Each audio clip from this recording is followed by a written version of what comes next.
राजाओं का पहला ग्रंथ अध्याय 7। सुलेमान का महल। अपने निजी भवन के निर्माण में सुलेमान को 13 वर्ष लगे। उसने लेबनान का वन भवन इस प्रकार बनवाया। वह 100 हाथ लंबा, 50 हाथ चौड़ा और 30 हाथ ऊंचा था। उसमें देवदार के खंभे की 4 पंक्तियां थी। उन खंभों पर देवदार के घरने लगे रखी गई। खंभों पर 45 घरने रखी गईं, हर विधि पर 15 घरने, और उनके ऊपर देवदार की छत लगाई गई। भवन में खिड़कियों की 3 पंक्तियां थी। 3-3 खिड़कियां आमने सामने थी। सब द्वारों में वर्गाकार चौखटें थी और 3-3 खिड़कियां आमने सामने थी। उसने 50 हाथ लंबा और 30 हाथ चौड़ा स्तंभ वाला कक्ष बनवाया। उसके सामने खंभों का छतदार मंडप था। फिर उसने सिंहासन कक्ष और न्यायालय बनवाया, जिससे वह न्याय करने वाला था। उसने उसमें फर्श से छत गिरी तक देवदार लकड़ी के तख्ते लगवाए। उसका अपना निवास भवन इसके पीछे था। वह भी इसी प्रकार का था। सुलेमान ने फिरौन की पुत्री के लिए, जिसके साथ उसने विवाह किया था, इस कक्ष के समान एक महल बनवाया। ये सब इमारतें प्रवेश से बड़े आंगन तक और नींव से छत तक बढ़िया पत्थरों से बनाई गए, जो माप के अनुसार कटकर पीछे और सामने से ओर से छाटे गए थे। नींव में बड़े बड़े गड़े हुए पत्थर रखे गए, जो 8-8 और 10-10 हाथ के थे। उनके ऊपर बढ़िया गड़े हुए पत्थर और देवदार के घरने रखी गई। बड़े आंगन के चारों ओर एक दीवार थी, जिसमें 3 रद्दे गड़े पत्थर और देवदार की एक परत थी। प्रभु के मंदिर के भीतरी आंगन और उसके मंडप के चारों ओर इसी प्रकार की दीवार थी। ठठेरा हिराम। राजा सुलेमान ने तीरुस से हिराम को बुलवाया। वह नफ्ताली कुल की एक विधवा का पुत्र था। उसका पिता तीरुस निवासी ठठेरा था। वह कांसे के सब प्रकार के कामों का कुशल और अनुभवी शिल्पकार था। उसने राजा सुलेमान के पास आकर उसका सब काम किया। कांसे के खंबे। उसने कांसे के 2 खंबे ढाले। हर खंबे की ऊंचाई 18 हाथ थी और उसकी परिधि 12 हाथ। उसने खंबे के सिरे पर बिठाने के लिए कांसे के ढले हुए 2 स्तंभ शीर्ष बनाए। हर स्तंभ शीर्ष की ऊंचाई 5 हाथ थी। स्तंभ शीर्षों के लिए उसने 7 चौखानेदार जालियां और सकलदार झरारे बनाई। उसने दोनों स्तंभ शीशों की जालियों के चारों ओर अनारों की 2 लड़ियां लगाई। मंडप के स्तंभ शीर्ष सोसन पुष्प के आकार के थे और 4 हाथ ऊंचे थे। स्तंभों के उभरे हुए गोलाकार भाग के ऊपर जालियों के पास स्तंभ शीशों के चारों ओर 200 पंक्तिबंद अनार सुशोभित थे। उसने उन खंभों को मंदिर के प्रवेश मंडप के सामने रखा। उसने एक खंभे को दाहिनी ओर रखा और उसे याकीन नाम दिया। दूसरे खंभे को बाईं ओर रखा और उसका नाम बोआज रखा। खंभों के सिरे सोसन पुष्प के आकार के थे। खंभों का कार्य इसी प्रकार इसी रूप में समाप्त हुआ। कांसे का हौज। अब उसने कांसे का एक बड़ा वृत्ताकार हौज ढाला। वह एक किनारे से दूसरे किनारे तक 10 हाथ का था। वह 5 हाथ ऊंचा और उसकी परिधि 30 हाथ की थी।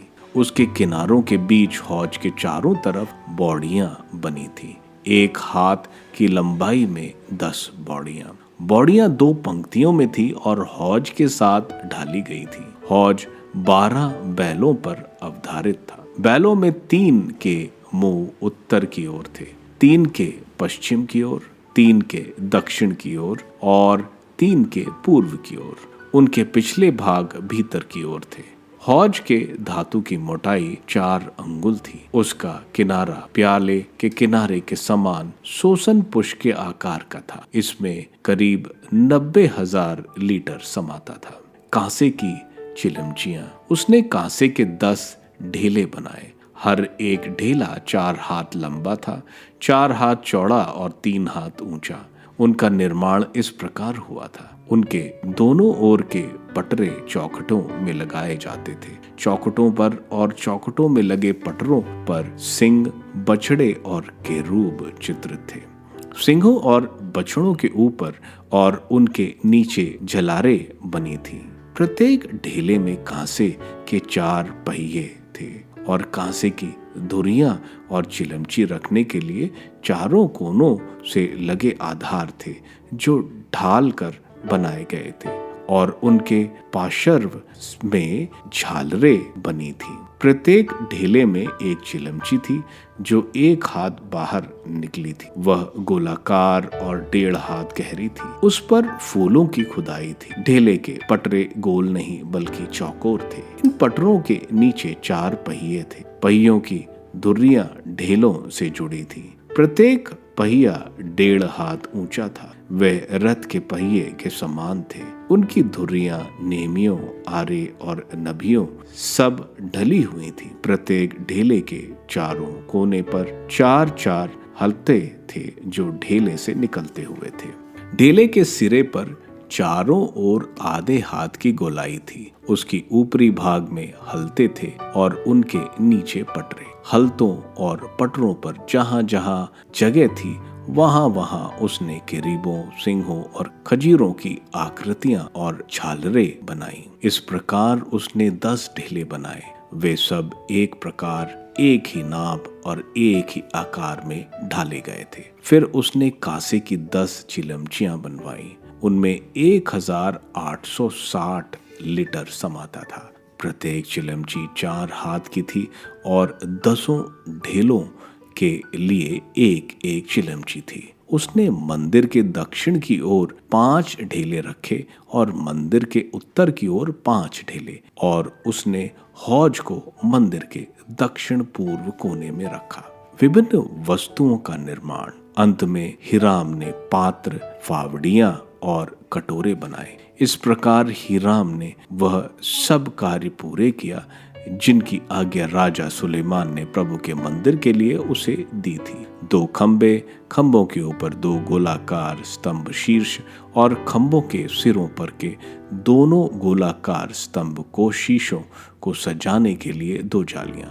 दोनों जालियों के लिए 400 अनार। खंभों के दोनों गोलाकार स्तंभ शीशों को सजाने के लिए प्रत्येक जाली की 2-2 पंक्तियों में अनार लटके थे। 10 ढेले और उन ढेलों पर 10 चिलमचियां। हौज और हौज के नीचे 12 बैल, पात्र, फावड़ियां और कटोरे। यह सब सामान झिलमिलाते कांसे थे जो हिराम ने प्रभु के मंदिर के लिए राजा सुलेमान की आज्ञा से बनाए। उन्हें राजा ने सुकोत और सारतन के बीच चिकनी मिट्टी वाली भूमि में यार्दन के मैदान में ढलवाया। उन सामानों की संख्या इतनी अधिक थी कि सुलेमान ने उनकी तौल नहीं कराई, इसलिए कांसे का वजन मालूम नहीं हो सका। अन्य आवश्यक सामान।